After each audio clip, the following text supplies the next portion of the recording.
네, 과학과 더 가까워지는 시간 금요일의 과학터치 본강연 시작하도록 하겠습니다. 오늘 본강연 해주실 교수님 소개해 드릴까 하는데요. 중앙대학교 약학대학 약학과 박현호 교수님 모셔보겠습니다. 큰 박수 부탁드립니다. 교수님 인사 한번 부탁드립니다. 네, 안녕하세요.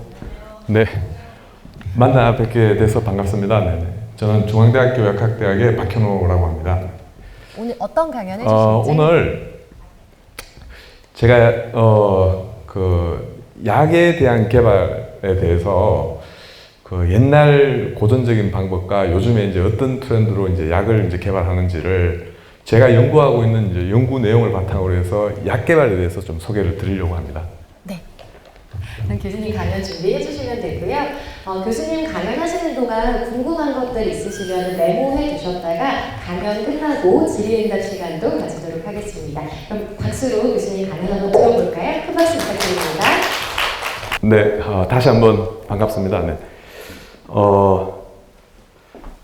제가 저는 이 고향이 또 이게 이제 고향인지라 정말 오랜만에 이제 이렇게 방문을 했는데요. 제가 한 40년 전에 지금 생각해 보니까 한 40년 전에 아직도 그런 게 있는 건 모르겠지만 그 예전에 초등학교 때 뭐 과학 기능장 뭐 이런 게 있어서 그런 걸 이렇게 따로 이게 어린이 회관 이쪽으로 이제 자주 오곤 했었던 기억이 있는데 굉장히 이게 오면서 보니까 지금은 많이 이제 변했겠지만 그런 생각이 많이 나더라고요. 그래서 의미 있는 저 자신도 이제 의미 있는 시간이고 그런데 저는 오늘 이렇게 단백질 구조 연구를 통해서 그 표적 신약을 이제 개발하는 요즘 이제 표적 치료제 이제 말씀을 많이 들어보셨을 텐데 그런 치료제 개발에 대한 어떤 전반적인 일련의 과정에 대해서 이제 좀 소개를 해드리려고 합니다. 약이란 게 이제 요즘 이제 최신 트렌드는 약도 이제 디자인을 하는 이제 시대입니다. 예전에는 이렇게 뭐 드럭 디스커버리란 말을 많이 썼거든요. 약을 우연히 발견하고 발견하는 어떤 그런 게 이제 주 내용이었다면 지금 이제 웬만큼 발견될 약들은 다 이제 우연히 발견돼 나왔다고 볼 수 있고 그래서 우연한 발견이라는 이제 좀 정말 드문 현상이다. 그래서 우연한 발견, 약의 우연한 발견이라고 하면은 뭐 영국의 미생물학자인 플레밍이 뭐 페니실린을 우연히 발견한 그런 대표적인 일화들이 있습니다. 그죠? 그럴 때 뭐 그런 이제 진짜 우리 전 인류를 살렸다고 해도 과언이 아닌 페니실린이 나온 지가 엄청나게 오래됐는데 그 항생제로 그런 이제 뭐 이렇게 실험실 상에서 우연적으로 뭐 푸른 곰팡이가 박테리아를 감염시켰는데 얘가 뭔지 보니까 이제 그 항생 물질이었다. 그런 이제 이야기들이 있지만 요즘은 시대는 어떠냐면 그런 이제 우연히 발견될 약들은 이 지구상에 존재하는 그런 약들은 대부분 이제 어느 정도 발견됐다고 보고 지금은 컴퓨터로 데스크탑 컴퓨터 또는 뭐 노트북 컴퓨터로 앉아서 약을 디자인하는 이런 이제 시대에 있거든요. 그런 디자인을 이제 하는 그런 시대에 살다 보니까 이제 약을 디자인을 하게 되는데 그런 이제 방법들이 이제 어떻게 이제 흘러 들어가고 있는지에 대해서 오늘 설명을 드리겠습니다.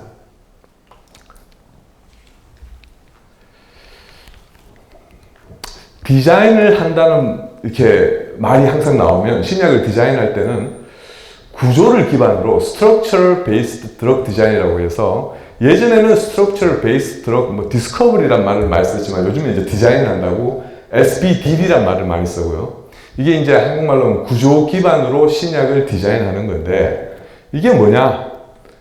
즉 예를 들어서 이게 이제 항상 이 구조 기반 신약 개발을 얘기를 할 때는 이렇게 자물쇠와 열쇠의 관계에 대해서 이제 말을 이렇게 예를 들어 설명을 하는데 굉장히 정교한 이 자물쇠의 구조를 열쇠가 이렇게 다 이렇게 표적으로 하는 부분이 맞아야지 이제 자물쇠가 열리듯 이 약도 이제 마찬가지로 어떤 표적이 있으면 이 표적은 이제 표적 단백질이 자물쇠가 되고요.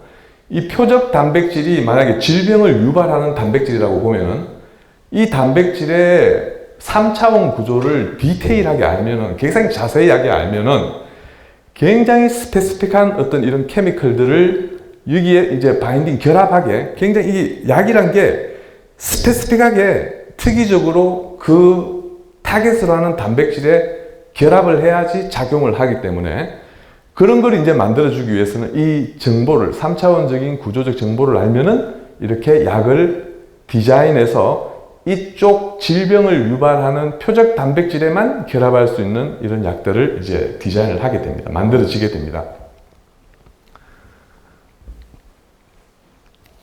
그러면 신약을 개발하기 위한 어떤 두 가지 큰 전략들을 우리가 이제 생각해 볼 수 있는데, 표적을 알고 어떤 질병, 예를 들어서 캔서, 암이라고 하면 암을 유발하는 단백질이 우리 몸에 만들어지면 이 표적의 구조를 알고 있을 때는 우리가 이 표적에 대한 3차 구조도 알고 있고 표적도 알고, 이럴 때는 이 정확하게 3차 구조적 정보를 이용해서 어떤 여기에 결합하는 케미컬들을 스크리닝 한다고 하는데, 케미컬들을 만들어서 스크리닝해서 디자인하면은 신약을 개발할 수 있는 거고요. 근데 표적도 모르고 구조도 모르고 이 질병이 왜 일어나는지, 그 어떤 단백질이 관여해서 이 캔서가 일어나는지를 모를 때는 실제로 여러 가지 케미컬들을, 이게 케미컬 라이브러리라고 하는데, 약간 케미컬들의 모든 조합의 케미컬들을 다 구축한 라이브러리가 있는데, 이런 것들을 일일이 캔서 셀에 이제 세포에 이렇게 쳐보는 겁니다. 그죠?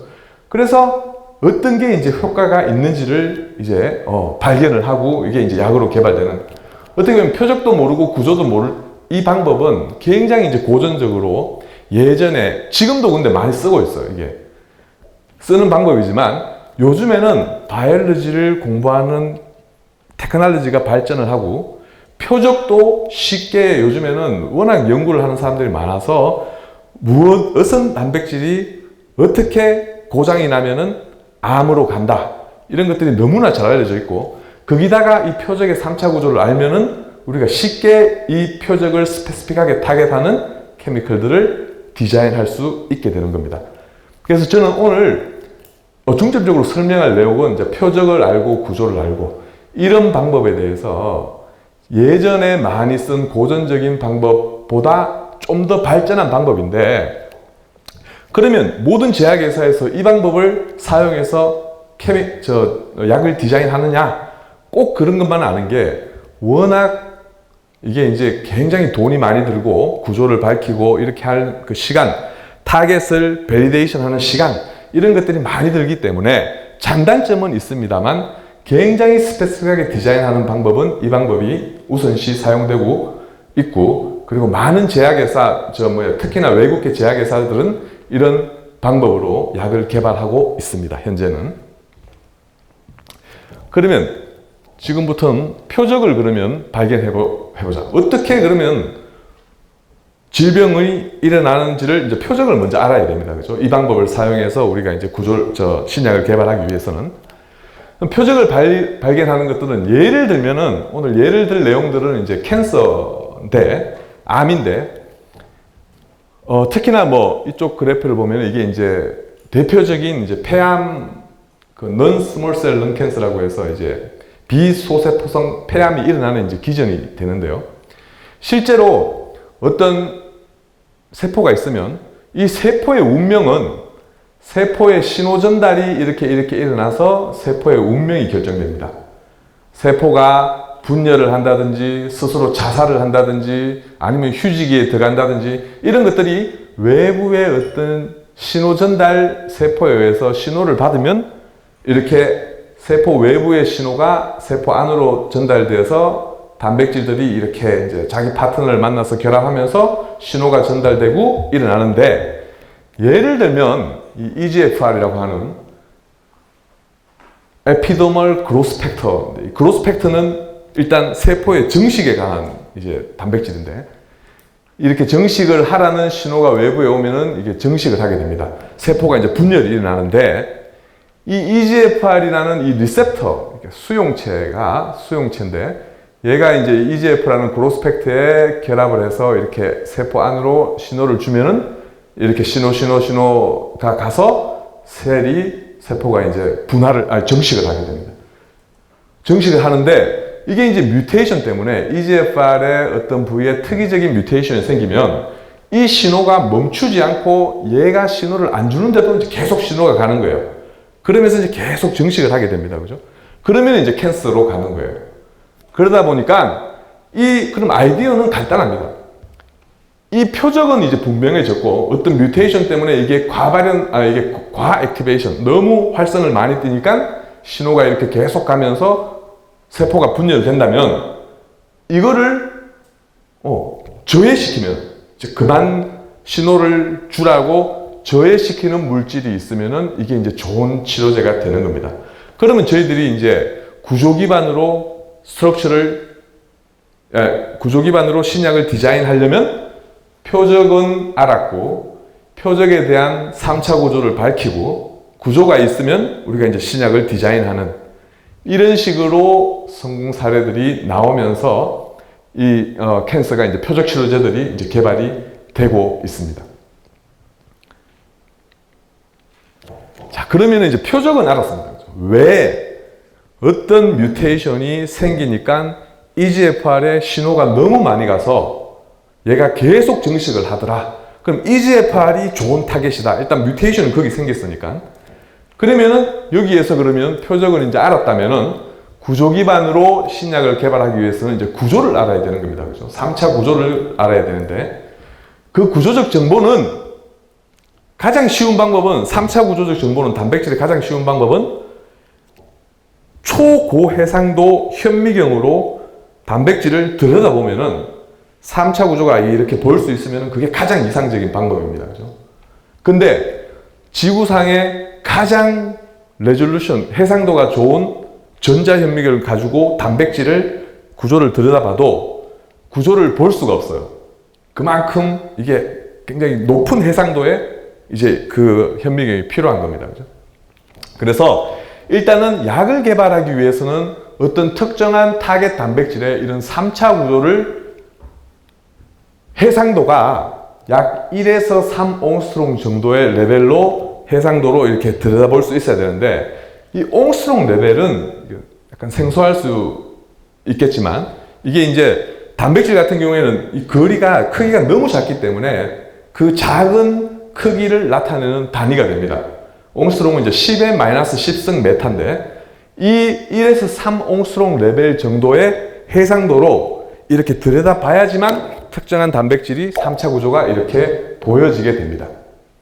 그래서 이 3차 구조를 이제 이렇게 들여다보고 여기에 포켓이 있으면은 이 포켓에 맞는 약을 디자인하고 딱 맞는 약들을 이런 포켓에다가 딱 디자인하면은 이상적으로 이제 여기에 스페시픽하게 결합해서 이 단백질의 기능을 저해하는 이런 케미컬들이 나올 수 있게 됩니다. 그래서 이 해상도가 이만큼 되는 어떤 3차 구조를 밝히는 기술들이 이제 굉장히 중요합니다. 자, 그러면 어떻게 고해상도의 단백질 구조를 이제 밝힐 건가의 문제입니다. 그죠? 타겟도 우리가 이제 알고 구조를 알면은 신약을 디자인하는 방법은 너무나 이제 잘 알려져 있기 때문에 구조를 아는 게 이제 관건이 되는데 그 구조는 그러면 어떻게 이 하이 레졸루션의 고해상도의 단백질 구조를 밝힐까의 이제 문제입니다. 그래서 지금까지 나온 단백질의 3차 구조를 옹스트롱 레벨로 밝힐 수 있는 방법은 3가지가 알려져 있습니다. 첫 번째로는 핵자기 공명 분광법, NMR이라고 하고 보통. 두 번째는 우리 X선 결정학이라고 해서 엑스레이 크리스탈로그라피가 있고, 세 번째는 초저온 전자현미경으로 이게 크라이오 엘렉트론 마이크로스코피, 크라이오 EM이라고 하는데, 실제 1번, 2번 기술이 많은 단백질의 구조를 옹스트롱 레벨의 해상도로 밝힐 수 있는 방법이었고, 3번 방법은 이게 현미경, 아까 전에 제가 잠시 소개한 현미경으로 단분자의 단백질을 이렇게 들여다보고 3차 구조를 밝힐 수 있는 방법은 없다고 했는데, 최근에 초저온을 이용해서 크라이오 EM의 기술이 등장하면서 새로운 방법이 이제 개발이 됐고, 그래서 이 세 가지가 현재 어떤 표적의 단백질을 구조를 밝힐 수 있는 이제 가장 기술적인 방법이고요. 2017년도에 이분들이 이제 크라이오 EM을 이용해서 고해상도로 이제 구조 분석법을 개발한 공로로 노벨상을 받기도 했습니다. 그래서 그렇게 되고, 오늘 그래서 저는 단백질의 구조를 밝힐 수 있는 방법에 대해서 좀 설명을 드릴 건데, 저희 연구실에서는 이제 엑스레이 결정학하고 초저온 전자현미경으로 이제 표적의 구조를 밝히게 되는데요. 그래서 오늘 엑스레이 결정학하고 초저온 전자현미경의 기술에 대해서 간략하게 설명을 드리겠습니다.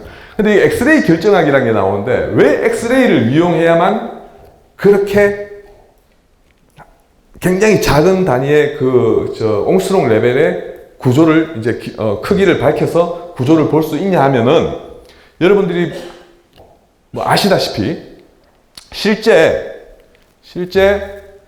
우리가 이제 어떤 사물을 보려면 이 마이크로웨이브를 이용합니다. 그죠? 우리 이게 빛을 이용하는데, 빛이 그죠? 가시광선 레벨에 있는 선에서는 이거보다 큰 물질들은 볼 수 있지만 작은 물질들은 못 봐요. 우리 눈으로는 이렇게 작은 단위의 단백질이나 물 같은 분자들은 볼 수가 없습니다. 그죠? 근데 X선을 이용하면은 이 작은 단위들도 볼 수가 있어요. 빛의 회절을 이용하면은. 그래서 엑스레이를 이용하게 되고요. 거기에 대해서 잠시 설명을 드리겠습니다. 그래서 메인 단백질의 구조를, 3차 구조를 굉장히 하이 레졸루션으로 밝힐 수 있는 방법은 엑스레이 결정학이 가장 큰 역할을 해왔습니다. 지금까지 알려진 표적의 3차 구조의 대부분은 엑스레이 크리스탈로그라피로 이제 밝혀졌고요. 엑스레이 크리스탈로그라피를 하려면은 일단 어떤 표적이 되는 단백질을 굉장히 순수하게 정제할 수 있는 기술이 개발되고, 이 정제 방법으로 표적 단백질을 대량으로 얻는 게 중요하고, 그리고 이게 단백질 결정인데, 단백질 자체의 이제 결정을 만들어야 되고, 이 결정을 X선을 이용해서 결정을 쏴서 얘를 회절하는 회절 데이터를 얻어야 되고, 이 회절 데이터를 컴퓨터로 분석하면은 이런 3차 구조가 나오게 됩니다. 근데 이런 기술들이 실제로 여기에는 뭐 수학, 물리학, 화학, 생물학, 컴퓨터 사이언스 모든 지식의 집합체가 되는 어떤 그런 이제 분야고요. 이렇게 해서 탄생한 게 이제 결정을 이용해서 구조를 밝힐 수 있는 학문이 나왔는데, 이거를 자세히 설명드리기에는 너무 많은 이제 시간이 들 테고, 잠시 설명을 드리면, 단백질 같은 경우에는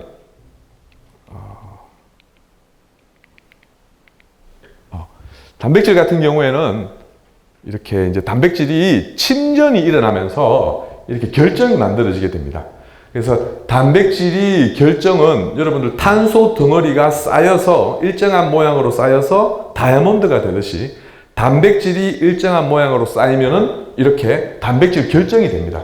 그래서 이 결정을 가지고 우리가 이것도 이제 단백질 결정들인데요. 보석같이 생긴 이런 결정을 가지고 엑스레이 빔을 쏘고 엑스레이 빔을 막고 회절하는 데이터를 분석하게 되는데, 이런 회절된 데이터를 이용해서 전자 밀도 맵을 만들고, 이런 맵을 이용해서 우리가 이제 구조를 밝히게 되는데, 여기에 대해서는 뭐 노벨상 수상자가 이 분야에서만 엄청나게 많은 사람들이 노벨상을 받으면서 만든 시어리들이고요.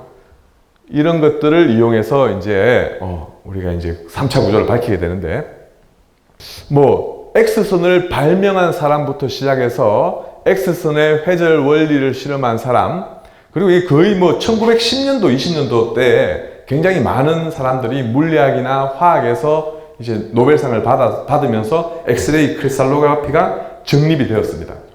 그래서 뭐 브래그의 로우를 만들고, 그리고 제임스 썸너라는 사람은 실제 단백질이 결정화된다는 사실만 보여줘도 노벨상을 받는 시절이 있었어요. 그리고 단백질의 결정을 이용해서 구조를 최초로 밝힌 사람이 노벨상도 받고. 이게 전부 사진이 다 달라야 되는데 왜 이렇게 같은 사람들이 이상하네.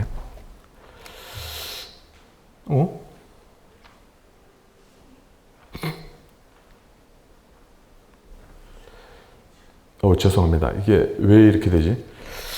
아무튼 여기서 제가 질문을 좀 드리려고 했는데 그림도 없어졌네. 그래서 일단은 최초의 단백질 3차 구조를 밝힌 막스 페르주와 존 캔드류가 이제 노벨 화학상을 1962년도에 받았는데, 최초의 단백질의 구조가 밝혀진 구조가 뭐냐 하면 이 그림이 있는데, 3차 구조의 그림이 이게 이제 헤모글로빈이었어요. 헤모글로빈. 여러분들 헤모글로빈 보면은 우리 피 속에 굉장히 많은 단백질이기 때문에 이런 단백질을 정제해서 결정화해서 구조를 밝힌 게 최초의 케이스가 되고요. 그리고 제임스 왓슨, 프란시스 크릭 하면은 여러분들 62년도에 노벨상을 받은 거지. 최초의 이제 DNA 이중나선 구조도 실제로 엑스레이 크리스탈로그래피를 이용해서 구조를 밝힌 거예요. 그래서 이런 왓슨 크릭의 DNA 나선 구조도 이제 굉장히 대표적인 엑스레이 크리스탈로그래피를 이용한 최초의 DNA 이중나선 구조가 되고요.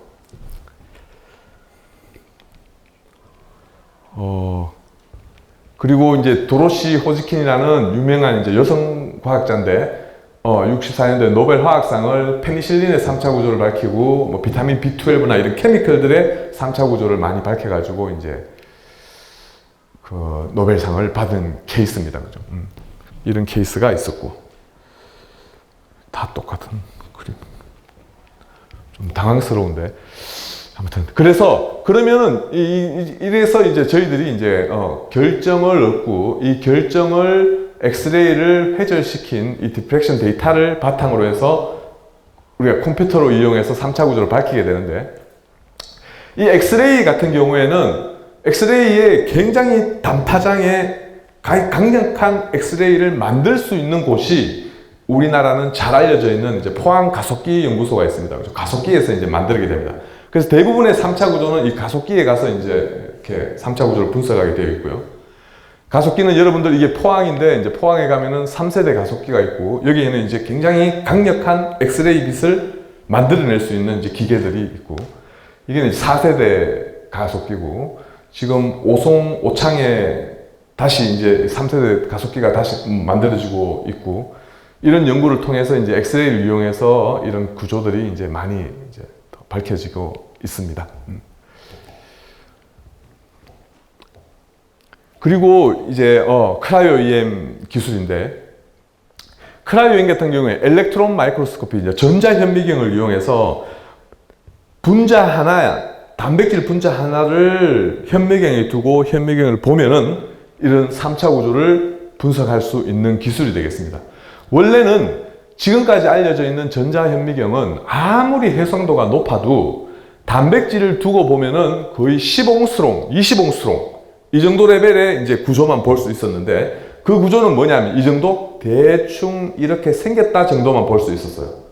근데 약을 개발하기 위해서는 이거보다 해상도가 훨씬 높은 이런 모델이 이제 만들어져야 되는데, 이런 모델을 만들려면은 실제로 다른 방법이 이제 도입이 되는데, 이것도 아이디어를 어떻게 얻었냐면은 실제 단백질 샘플을 이 그리드라는 메쉬에다가 이렇게 싹 도포를 하고 이 단백질을 급격히 얼립니다. 그래서 얼리기 때문에 이제 크라이오, 극조온이 되는 거고, 단백질을 얼리면은 단백질이 여기에 이제 단분자로 전부 이제 박혀 있는데, 단백질이 이렇게 박힐 수도 있고 이렇게 박힐 수도 있고 다양한 모습으로 이제 이렇게 박혀 있게 됩니다. 얼려져 있게 됩니다. 이렇게 다양하게 얼려져 있는 상태에서 비슷한 모양을 컴퓨터가 다 찾아주게 이제 명령을 하면은 비슷한 모양에 얼려져 있는 상태를 다 모아가지고 점점 레이어를 이렇게 정보를 많이 주면은 이런 3차 구조적 모습이 드러나게 됩니다. 그래서 이렇게 얼려진 샘플, 이렇게 얼려진 샘플, 이렇게 얼려진 샘플들을 전부 하나씩 모아서 샘플들의 정보를 계속 더하면은 좀 더 레졸루션을 높일 수가 있는 겁니다.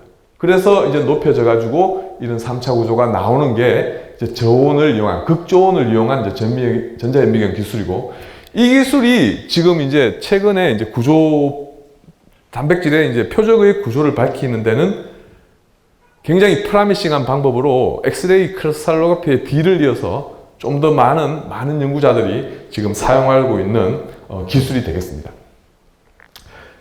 자, 그러면 지금까지 저희들이 이제 표적도 알고 표적이 어떻게 되고 표적에 대한 3차 구조가 이제 준비가 되면은 어떻게 우리가 이제 약을 이제 개발하게 되냐. 아까 전에 약을 디자인할 때 데스크탑 앞에 앉아서 모든 걸 알 수 있다고 했는데요.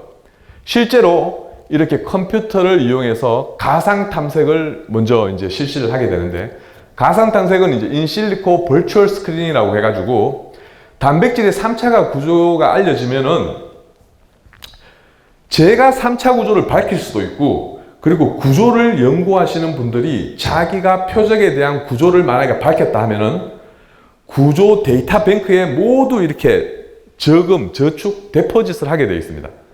그래서 내가 관심 있는 단백질의 3차 구조적 정보를 찾을 수가 있어요.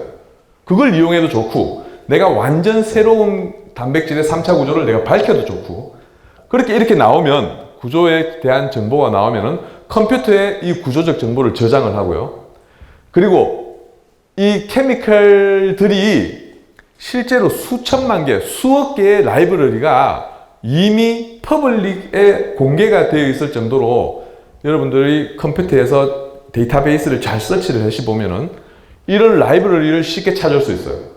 케미컬 라이브러리가 수억 가지, 그러니까 웬만한 케미컬들은 다 이렇게 구축이 되어 있는 라이브러리가 있는데, 그 라이브러리에 내 단백질의 어느 부위를 타겟으로 할 수 있는 캔디데이트가 되는 케미컬들을 찾아주라고 컴퓨터한테 시키면 되는 거예요. 그러면 컴퓨터가 일일이 하나, 둘, 셋, 넷 겹쳐가지고 쭉 1억 개를 하는 겁니다.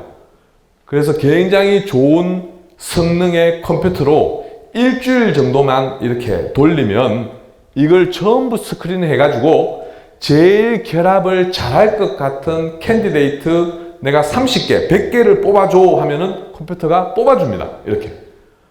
뽑아주게 되고, 그런 뽑아준 걸 가지고 이제 여기에 결합한다고 가정하고 이 3차 구조의 포켓에 딱 맞게 결합할 수 있는 이런, 만약에 이제 케미컬이 이렇게 버추얼 스크린을 통해서 케미컬이 이런 3차 구조에 딱 결합하는 케미컬이 만들어졌다 하면 여기에서부터는 이제 디자인을 하게 됩니다. 여기 포켓에 좀 더 잘 맞게 결합할 수 있는 애들을 여기서부터 이제 좀 브랜치를 내리고 이렇게 하면서 이제 디자인을 하게 되고요. 실제 이렇게 이제 디자인을 함으로써 얻어진 단백질 구조 기반으로 신약 개발을 성공시킨 대표적인 사례가 여러분들이 한 번씩은 들어봤을 이제 글리백이 있고요, 그죠? 글리백 같은 경우에는 만성 골수석 백혈병 치료제인데, 실제로 구조 기반 신약 개발로 가장 먼저 성공한 케이스가 이제 글리백이 됩니다. 대표적인 성공 사례고요. 근데 글리백은 실제로 이제 미국의 작은 벤처 회사에서 이제 개발을 했는데, 맨 처음에 글리백이 개발될 때 글리백을 이게 이제 실제 타겟은 ABL 카이네이즈라고 어떤 표적 단백질에 인상기를 붙이는 그런 이제 단백질인데, 우리 몸에 인상기를 붙일 수 있는 카이네이즈라는 효소가 우리 몸의 종류만 한 500개 정도가 되거든요. 너무 많은 이 단백질들이 카이네이즈 역할을 하는데, 카이네이즈를 역할을 하는 단백질의 구조는 전부 비슷해요.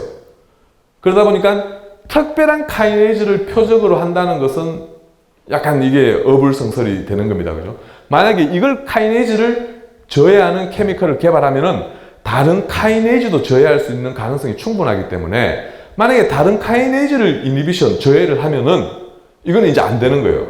이게 부작용이 생기고 다른 어떤 예상치 못한 이제 작용들을 하기 때문에 정확한 이 카이네이즈, 골수성 백혈병을 일으키는 이 카이네이즈만 타겟으로 해야 되는데 그거는 불가능하다.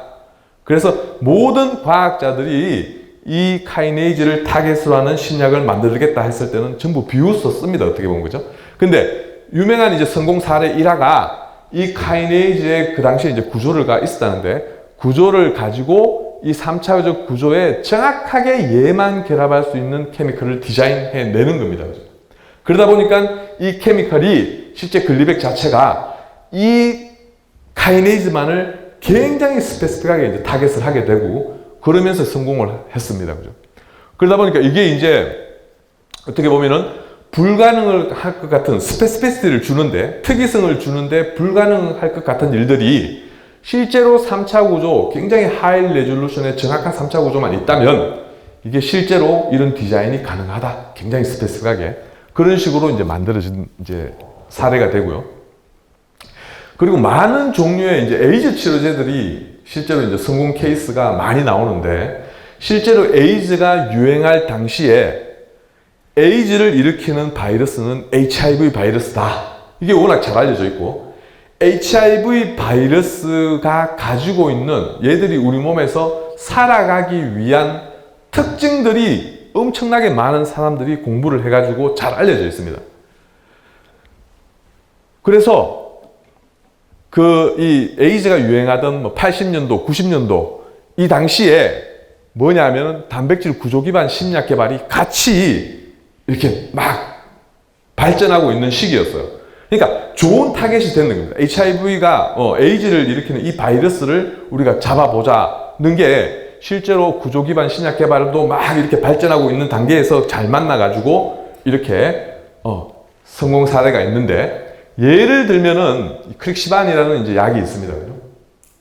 이 약 같은 경우에도 실제로 HIV 바이러스가 우리 몸에 침투를 할 때 우리 몸의 CD4 T셀만을 굉장히 스페시픽하게 이제 공격을 하게 되는데 자기들이 CD4 T셀을 인지하고 들어와서 증식을 하려면은 얘들이 우리 DNA에 끼어 들어가고 나중에 이렇게 자기가 막 우리 세포에서 막 많이 자기 바이러스를 만들 때는 이게 이제 단백질 분해 요소인데 단백질을 자기 스스로 분해해가지고 특정한 단위로 잘라야지 자기 어셈블리가 가능하거든요. 그래서 이거 굉장히 좋은 타겟이 돼요. 왜냐하면 이걸 저해하면은 얘를 저해하면은 실제로 바이러스가 우리 몸에 있더라도 자기가 증식을 못해요. 그러다 보니까 좋은 타겟이 되고 프로테이즈, 이게 단백질 분해 요소인데 단백질 분해 요소는 특히나 효소는 굉장히 스페시픽한 어떤 바인딩 포켓, 그러니까 기질이라고 하는데 기질이 결합해야지 얘가 기능을 하기 때문에 기질 바인딩 포켓을 가지고 있어요. 이런 굉장히 분명한 포켓을 가지고 있는 효소 타겟하기가 굉장히 쉽습니다. 그러다 보니까 이 3C 프로테이즈, 바이러스가 가지고 있는 프로테이즈, 단백질 분해 요소를 저해하는 케미칼을 넣어주니까 바이러스 치료제가 되더라. 그래서 굉장히 유명한 성공 케이스, 이제 크릭시반 같은 경우, 그리고 뭐 이런 다양한 에이즈 치료제들이 나왔어요. 그래서 요즘 같은 경우에는 에이즈가 그렇게 무서운 질병은 아닙니다. 이것도 이제 약 먹어주면은 굉장히 생존율이 길어졌거든요. 이것도 가능하게 되고. 그리고 잘하는 타미플루도 마찬가지예요. 그죠? 타미플루도 실제로 항인플루엔자 바이러스 제제인데, 타미플루, 인플루엔자 굉장히 유행했을 때 타미플루 약이 만들어집니다. 그죠? 만들어질 때도 바이러스가 우리 몸에 침투하기 위해서 우리 세포를 뚫고 바이러스가 들어오기 위해서는 이 유라미데이즈라는 이것도 효소인데 뚫고 들어올 때 필요한 효소예요. 이 효소의 3차 구조를 밝히고 이 효소의 기질이 결합하는 액티브 사이트라고 활성자리라고 하는데 그 활성자리에 스페시픽하게 결합하는 케미컬을 디자인해 주니까 굉장히 잘 됐더라. 그래서 이런 이제 성공 사례들이 있고 최근에 폐암 치료제 아까 전에 제가 잠시 설명드렸던 EGFR의 뮤테이션 때문에 폐암이 생긴다. 비흡연자에게 많이 나타나는 폐암의 일종인데 얘들 같은 경우에도 이레사라는 약이 이제 엄청난 성공을 거두면서 표적 치료제의 거의 가장 성공 사례 중에 이제 하나로 보고 있는 건데 얘들도 카이네이즈, 아까 EGFR 자체가 카이네이즈예요. 포스페이트기를 붙이는 효소인데 이 효소의 3차 구조를 밝히고 글리백과 마찬가지로 이 카이네이즈 도메인, 이 포스페이트기를 붙이는 이 효소인데 이 효소에 스페시픽하게 결합하는 케미컬을 디자인해 주니까 표적 치료제로 워낙 잘 들어요. 그죠? 그래서 이런 이제 대표적인 성공 사례들이 대부분 이제 우리 단백질의 표적을 알고 그 표적을 잘 이해하고 3차 구조를 엑스레이 크리스탈로그라피를 이용해서 밝힌 다음에 아까 전에 말한 인실리코에서 컴퓨터를 이용한 스크리닝을 하고 스크리닝 통해서 나온 케미컬에다가 좀 더 이렇게 모디파이 해서 디자인을 해서 만든 약 되겠습니다.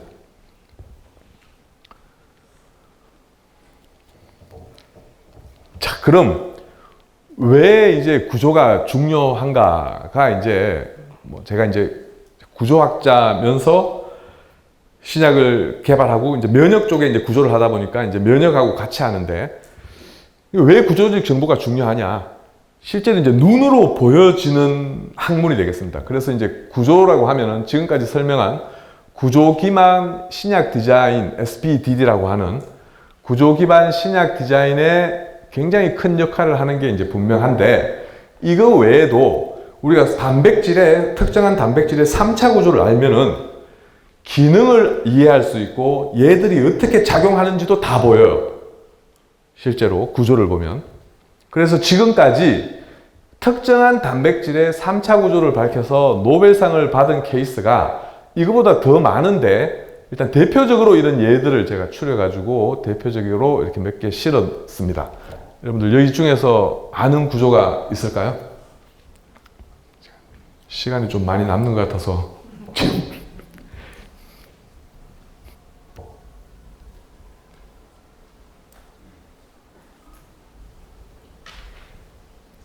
이게 이제 단백질이고 단백질이 이제 3차 구조가 되겠는데요. 혹시 아는 게 있을까요? DNA가 있고 DNA가 있고 맞습니다. DNA, RNA고 이렇게 더블 헬릭스로 생긴 건 DNA, RNA가 될 테고요. 그죠? 이 중에 일단 뭐 약을 공부하는 사람으로서는 반드시 알아야 되는 구조는 이거예요. 2012년도에 노벨상을 받은 스탠포드의 브라이언 코빌카라는 교수님이 노벨상을 받았는데 이 구조는 뭐냐면은 여러분들 이게 들어보실지 모르겠지만 G 프로테인 커플드 리셉터라고 GPCR이라는 막단백질이거든요. 막단백질.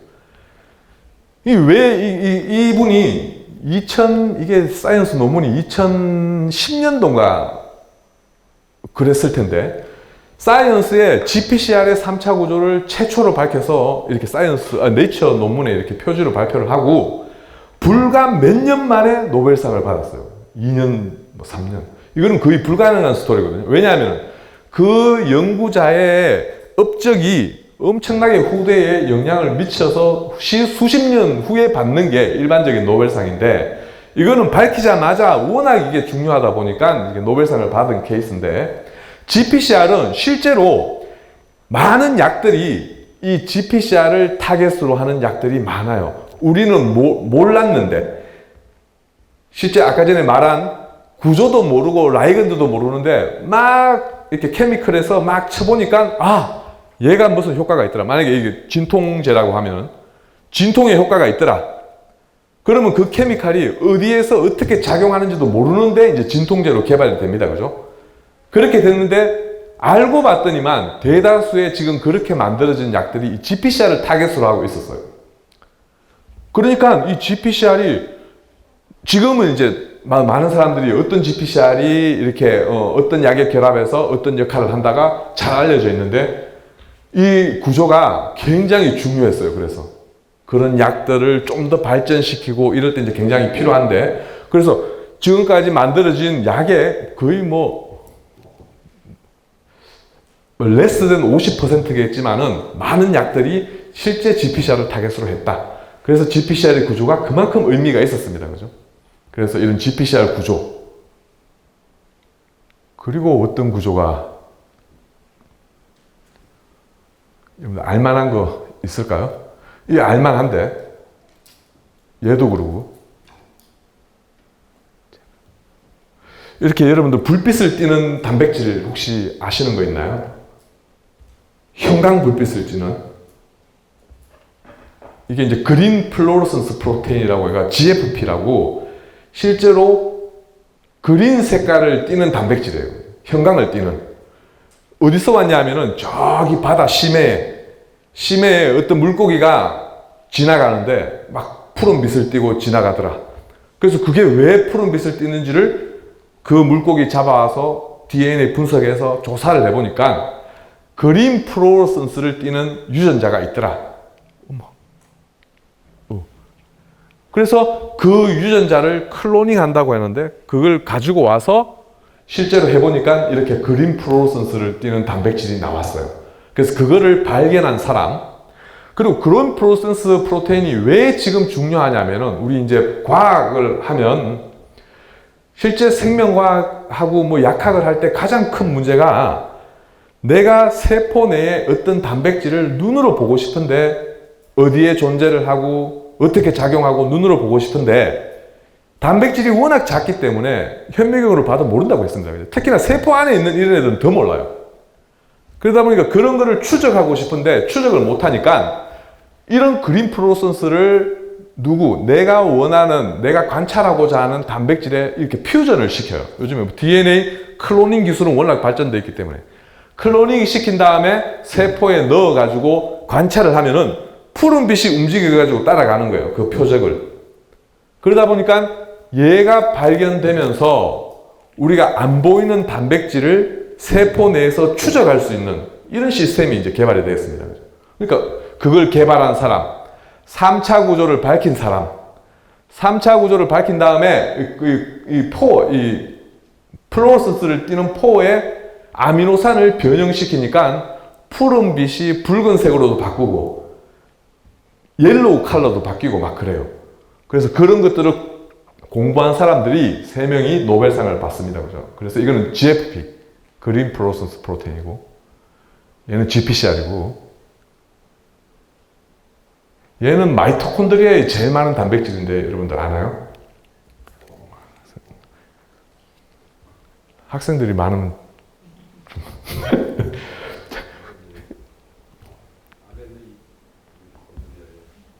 마이토콘드리아의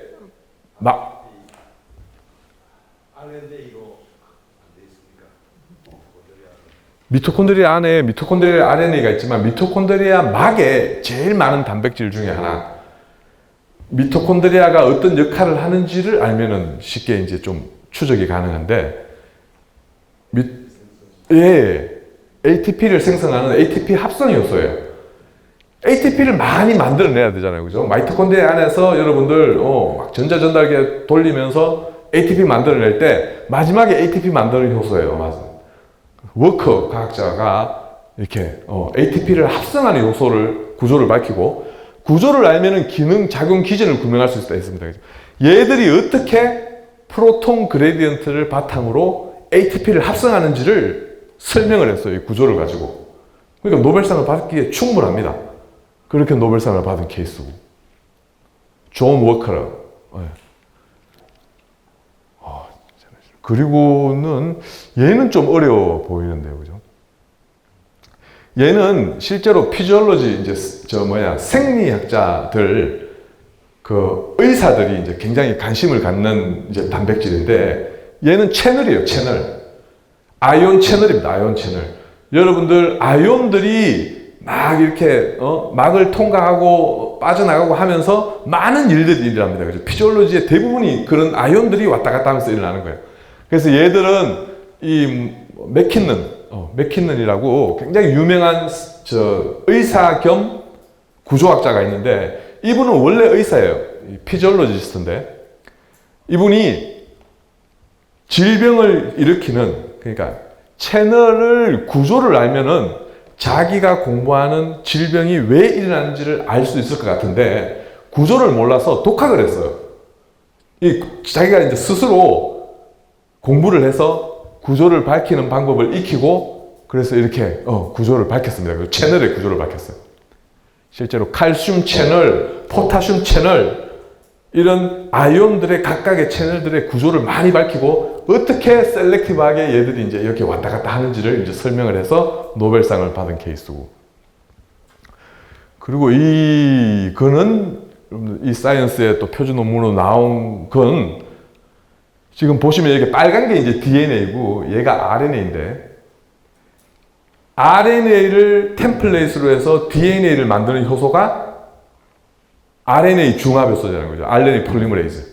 RNA 폴리머레이즈 구조가 되겠습니다. 이것도 굉장히 이 로저 콤보그라고 스탠포드에 계신 아직도 이제 현역에 계신 분인데 그분이 이제 이렇게 사이언스에 이렇게 논문을 발표를 했습니다. 그죠? RNA를 템플레이트로 해서 DNA가 합성되는 그 과정을 캡처를 한 거예요. 이렇게. 이것도 가능해요. 이렇게 볼 수 있는 게. 엑스레이 크리스탈로그래피를 이용했고. 이거는 이제 제일 잘 할 수 있는 건데. 2009년 같은 경우에는 이거는 이제 예일 대학의 탐 스테이치라는 굉장히 유명한 또 이 구조학자인데 실제로 이게 여러분들 단백질을 협성하는 효소입니다. 그죠? 라이보솜. 단백질을 협성하는. 라이보솜 같은 경우에는 여러 가지 많은 단백질하고 이 주황색으로 보이는 건 RNA예요. 라이보솜한 RNA하고 많은 종류의 단백질이 모여가지고 단백질을 합성하는 효소가 이렇게 만들어집니다. 그죠? 이 3차 구조를 밝혀가지고 2009년도에 노벨상을 받고 가장 최근에는 이게 이제 노벨상을 받은 건데 이걸 여러분들이 알 수 있을까요? 가이드 RNA가 있고 타겟 DNA가 있고 이런데 어떤 게 이런 게 있을까요? 가이드 RNA, 타겟 DNA 있으면은 뭔가 RNA가 DNA를 이용해서 막 자르고 이러는 건데 이거는 여러분들 유전자 조작하고 에디팅하고 할 때 쓰는 효소거든요. 크리스퍼카스 들어봤어요? 크리스퍼카스. 네. 크리스퍼카스 로버트 도우드나라는 굉장히 유명한 여성 스트럭처럴 구조학자인데 이분이 이 3차 구조를 밝혔어요. 실제로 이게 이제 크리스퍼카스 시스템 같은 경우에는 박테리아에 있는 이뮨 시스템이에요. 외부에 DNA 같은 게 이상한 DNA가 오면은 예전에 인펙션 되어 있는 자기의 그 어떤 바이러스가 침투했을 때 그 바이러스에 대한 DNA 정보를 가지고 있다가 유사한 애들이 침투를 하면은 얘가 가서 잘라가지고 얘를 무력화시키는 거예요. 일종의 우리가 백시네이션 하듯이, 그지? 우리 백신을 맞으면은 예전에 어떤 바이러스에 대한 정보를 기억하고 있다가 비슷한 바이러스가 오면은 우리가 후천성으로 면역하는, 그죠? 어답티브 이뮤니티를 가동하듯이 똑같이 박테리아도 이런 시스템을 가지고 있어요. 굉장히 좀 이게 신기한 현상인데. 근데 그 크리스퍼카스 시스템이 특정한 이 크리스퍼카스 단백질이 어떻게 타겟 DNA를 자르는지를 설명했습니다. 이 구조를 밝히고. 그래서 충분히 이제 노벨상을 받은 가장 최근인데요. 그죠? 이렇게 노벨상을 받는. 그러니까 이런 구조적 정보들은 왜 이렇게 임팩트가 있느냐 하면 실제로 눈으로 보여주는 거예요. 눈으로 우리가 맷 옹스트롱 레벨의 그 효소의 작용 현상들을 눈으로 보여줄 수 있는데 굉장히 큰 의미가 있고, 그리고 구조 기반으로 신약을 디자인할 수 있다는 굉장히 이제 큰 장점들이 있습니다. 저 같은 경우는 개인적으로 어떤 연구를 하냐 하면 실제로 아까 전에 맞지만은 세포 운명 조절을 위한 이제 블록 게임을 이제 하고 있다고. 저는 이제 약간 제가 하는 연구가 이제 게임 같이 생각을 하는데요. 아까 전에 맞지만은 우리가 이제 외부에 신호가 오면은 이렇게 단백질이 결합하면서 쭉 신호가 가서 어떤 운명이 결정된다 했습니다. 그죠? 이게 이제 세포 신호 전달, 시그널 트랜스덕션이라고 하는데, 신호 전달을 하는데, 신호 전달을 하려면은 자기 파트너를 밑에 이제 어떤 신호를 가기 위해서는 자기 파트너를 이렇게 만나야 돼요. 만났다 떨어지면서 신호를 주고 하면서 이게 신호가 쭉 가서 이제 셀을 운명이 결정되어지는데, 저는 이 단백질하고 결합하는 이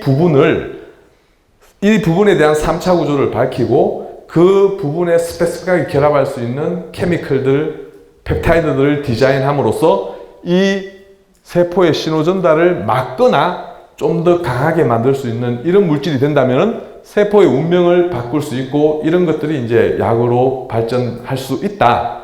이렇게 보고 이제 얘들에 대한 구조적 이제 단백질이 결합할 때 중요한 단백질 부분에 대한 구조 연구를 하고 있는데요.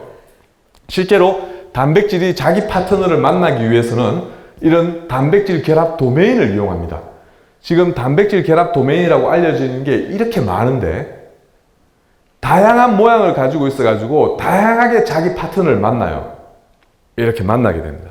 그래서 꼭 이게 이제 테트리스 블락 퍼즐 같은, 그리고 아니면 레고 블락 같은 걸 저는 이제 자주 비교를 하는데, 레고 블락이 자기 파트너를 만나야지 이렇게 밑에 이제 계속 이렇게 연결할 수 있듯이 이런 단백질의 구조를 이해를 하고 얘의 결합을 더 잘하는 또는 못하게 하는 이런 케미컬들을 디자인해 보고자 노력을 하고 이걸로 이제 세포의 운명을 바꿔보자 하는 노력을 지금까지 많이 해오고 있습니다.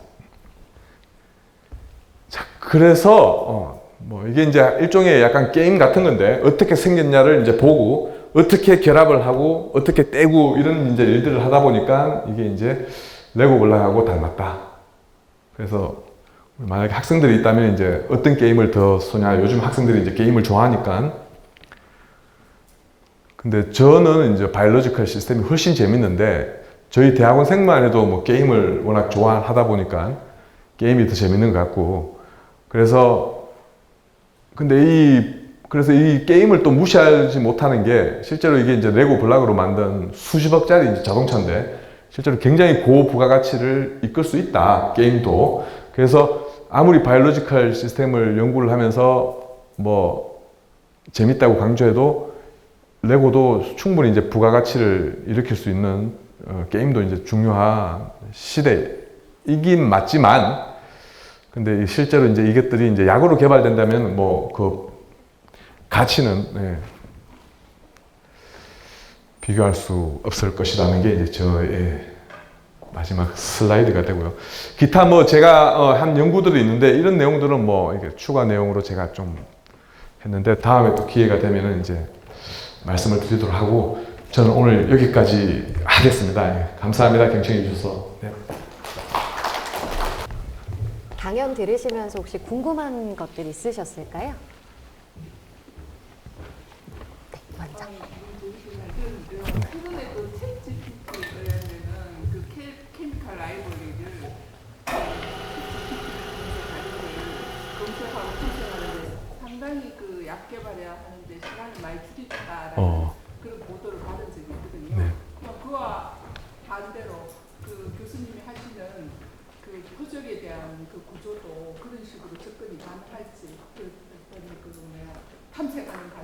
탐색하는 과정에서 뭐 요즘에 챗GPT가 워낙 많은 일을 하다 보니까 충분히 GTP한테 물어보면은 여기에 가장 이상적으로 결합할 케미컬을 묻는다면 아마 답해 줄 수도 저는 뭐 해본 적은 없지만 충분히 가능하리라고 생각이 되고 앞으로 더 발전하면은 더 가능할 일이고 근데 저희들은 한 가지 이제 좀 재밌는 게 챗GPT가 또 이제 굉장히 이제 어드밴스드 된 약간 그 새로운 이제 접근 방법인데 저희 구조 분야에서는 이제 알파폴드라고 이제 그게 굉장히 좀 재밌는 게 있습니다. 알파폴드 2 이제라고 이게 이제 구조를 예측하는 게 예전에 이제 구조가 이제 아미노산 20개로 되어 있는 단백질이 실제로 이게 100개 뭐 한 50개만 되는 아미노산을 물에 떨어 놓고 얘가 어떻게 구조를 형성할 것인지를 예측해라고 했을 때 예측을 잘할 수 있는 슈퍼컴퓨터도 없었습니다.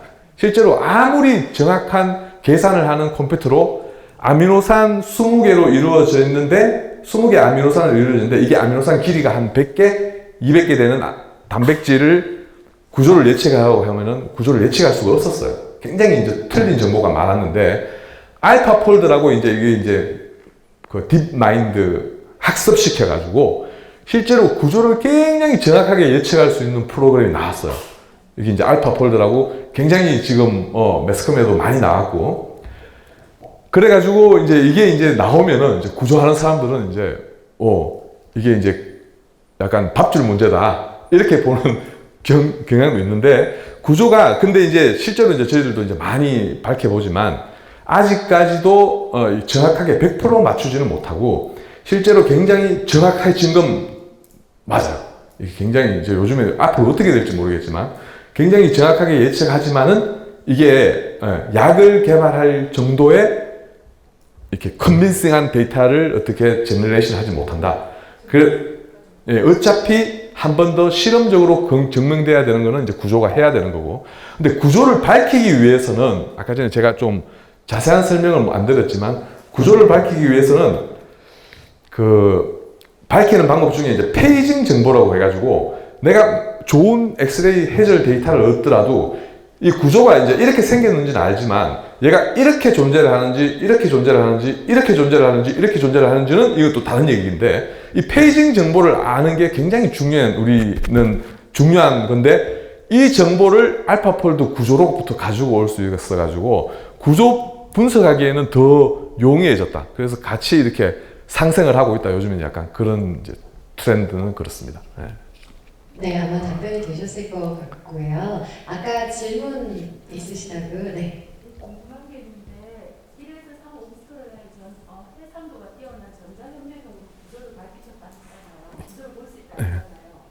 그 구조를 본다는 그 포함하는 연기설까지도 가능한지 그거 궁금하고 예. 그다음에 그런 전자협력이면 가격이 굉장히 싸질 것 같은데 그게 대학교마다 다 있는지 예. 쉽게 접근해서 볼 수 있는지 아니면 교수님처럼 연구하시는 분들이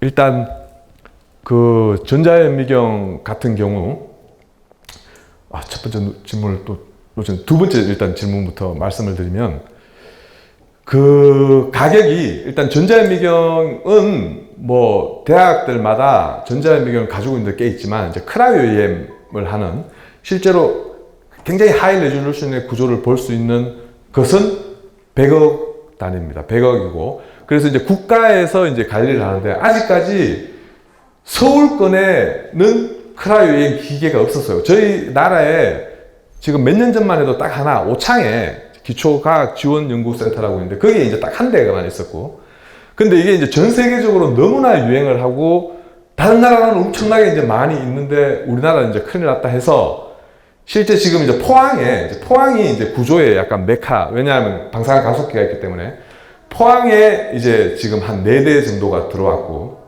그리고 이제 서울대에 지금 한 대가 들어오고 이제 꼽히는 몇 손가락에 꼽히는데 서울대에 이제 한 대가 생기고 이렇게 하면서 근데 이게 이제 그래서 이제 많은 구조학자들이 이제 이게 이제 빔타임이라고 하는데 그런 이제 기계 시간을 요청을 해서 그걸 이제 미리 이제 배분을 받고 지금 이제 사용을 하고 있습니다. 이제 돈을 지불하고 이제 연구비를 지불하고 그래서 아직까지는 이게 굉장히 제한적으로 사용이 되고 있는 거고요. 첫 번째 질문이 아까 단백질 그게 보면 구조는 볼 수 있다.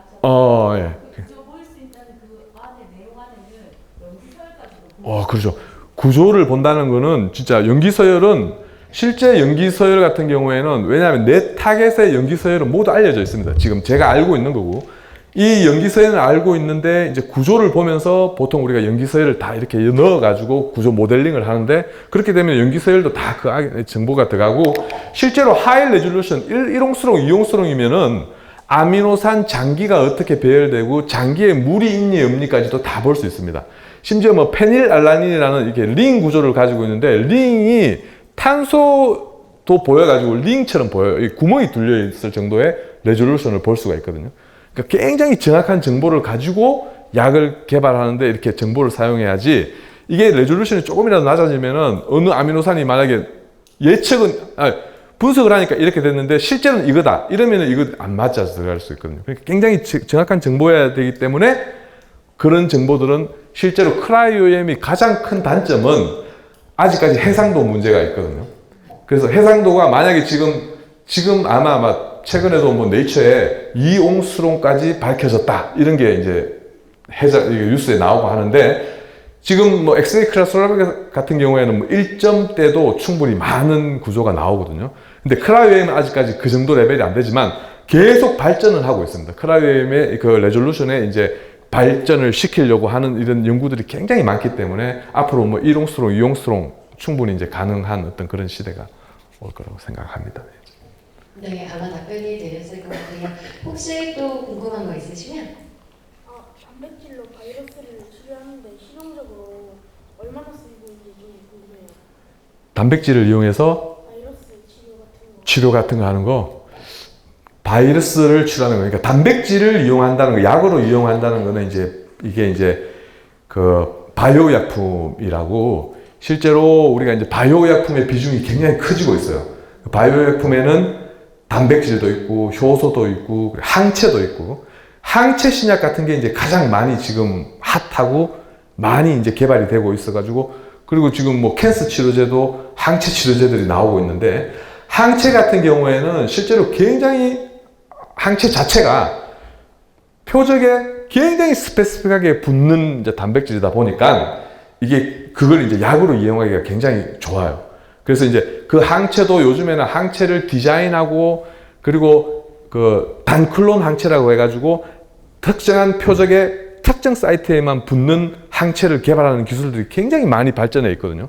그걸 개발한 사람이 노벨상도 받았고, 또 그래서 그런 걸 하면서 지금은 표적의 항체를 이용해서 치료하는 기술들, 또 뭐 바이러스나 박테리아를 항체를 이용해서 이렇게 무력화시키는 기술들이 굉장히 많이 개발되고 있어요. 지금은 케미컬 신약보다도 바이오 신약품이 더 개발 속도가 많이 나오고 있습니다, 시장에.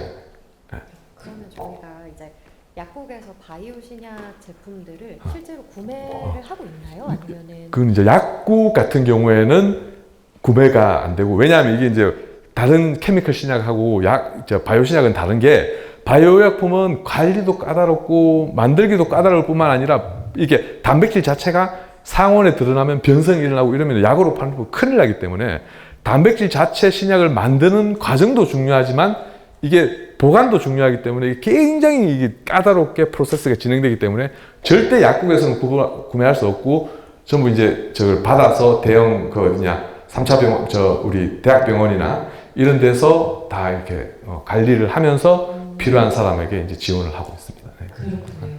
네. 혹시 질문도 있으실까요? 없으시면 교수님 마무리 한번 해주시면 좋을 것 같거든요. 네네. 저도 굉장히 제가 이거 약간 아침형 인간이라서 지금은 약간 잠자리에 이제 준비할 시간인데, 어떻게 보면 제가 굉장히 일찍 자고 약간 일찍 일어나는 할아버지 스타일 약간 그런데, 저도 이제 힘이 들고 잠이 오는데 우리 이렇게 늦게까지 이렇게 경청해 주셔서 너무나 감사드립니다. 네, 감사합니다. 네, 중앙대학교 약학대학 약학과 박현호 교수님께 다시 한번 큰 박수 부탁드리겠습니다. 감사합니다. 금요일의 과학터치 오늘 여기까지입니다. 저희 9월 강연은 모두 마무리가 됐고요. 10월에는 10월 20일과 27일 두 번이 준비되어 있습니다. 다음 주 지나면은 한가위잖아요. 풍요로운 한가위 모두 보내시고 한글날 연휴까지 모두 잘 보내시고요. 10월 20일에 이 자리에서 또 뵙겠습니다. 금요일은 과학과 가까워지세요. 금요일은 과학터치 모두 마치겠습니다. 고맙습니다.